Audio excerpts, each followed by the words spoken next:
Yeah, I'm a little more practical and probably a little bit more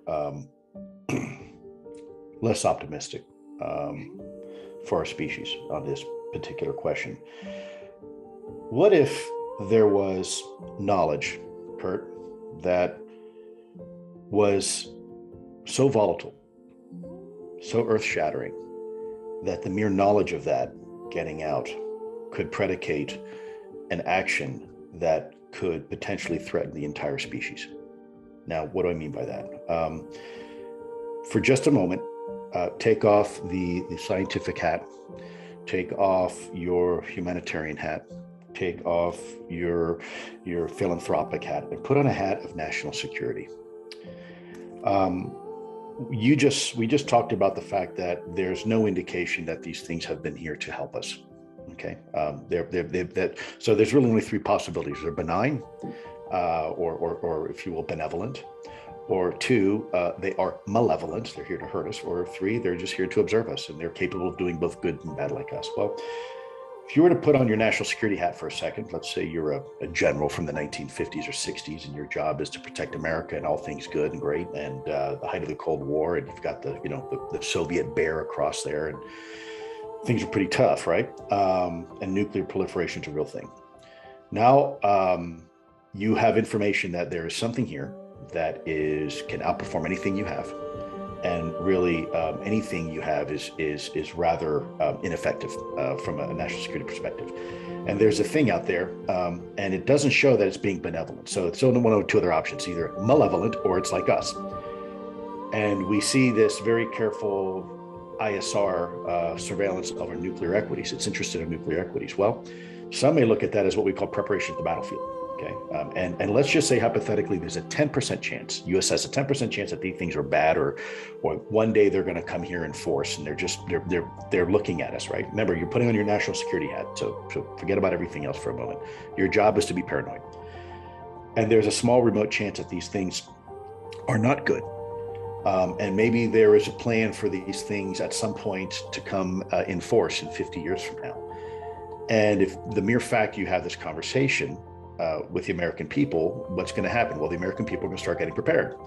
Well, I can tell you in real life combat situations, when we send in long range surveillance LRS teams, behind enemy lines, the moment the enemy finds out that we know, that they know we're there, the element of surprise is over. And so ultimately, hypothetically, imagine a scenario where maybe we had 50 years to prepare for something, but now that the cat's out of the bag, that existential action will happen tomorrow. And by the way, we're not ready for it. We're not prepared for it. We don't have a countermeasure. We don't have a capability to counter this. And so from a very real perspective, a national security perspective, the mere fact that you are acknowledging the existence of something may predicate an action or an act that you're not prepared to have right now. And so I encourage you and your listeners to just for a moment, I'm not asking you to be a national security person, but I'm asking you to suspend your personal beliefs right now for just a moment and put yourself in somebody else's shoes who does feel that way, right? Now, what do?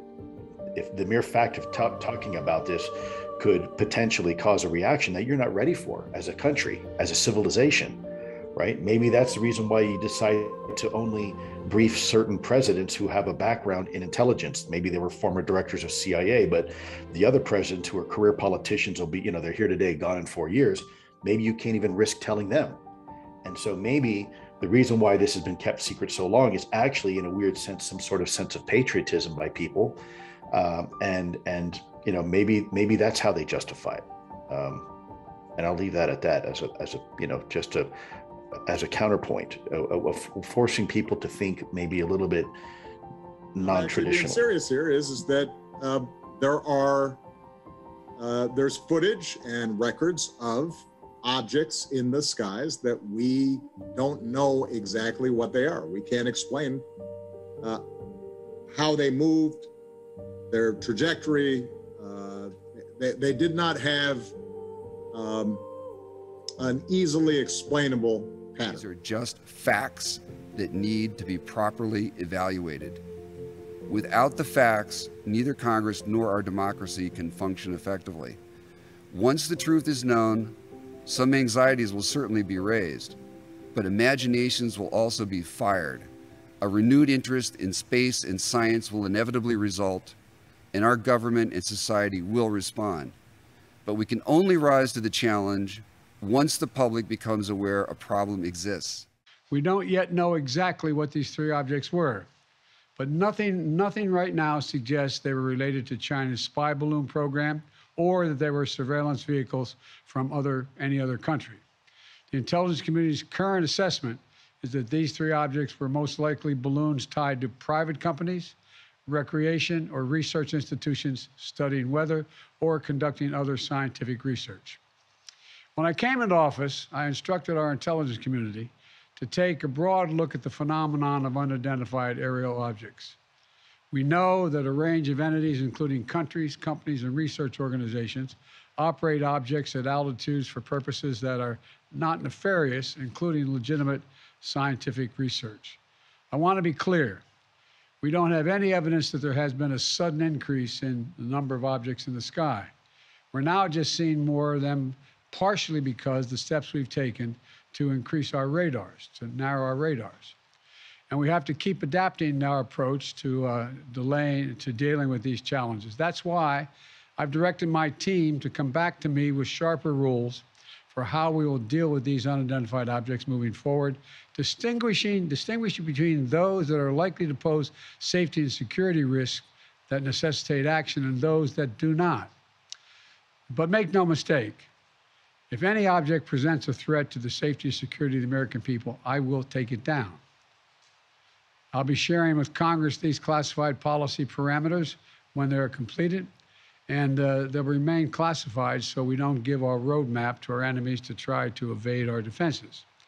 Going forward, these parameters will guide what actions we'll take while responding to unmanned and unidentified aerial objects. We're going to keep adapting them as the challenges evolve, if it evolves.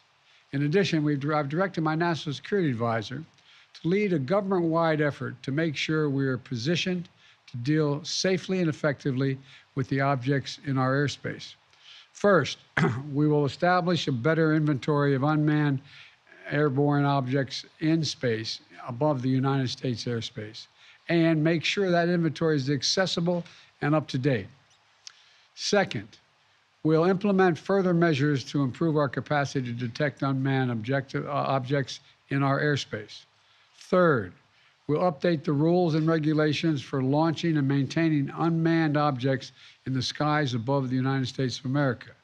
And fourth, my Secretary of State will lead an effort to help establish common global norms in this largely unregulated space.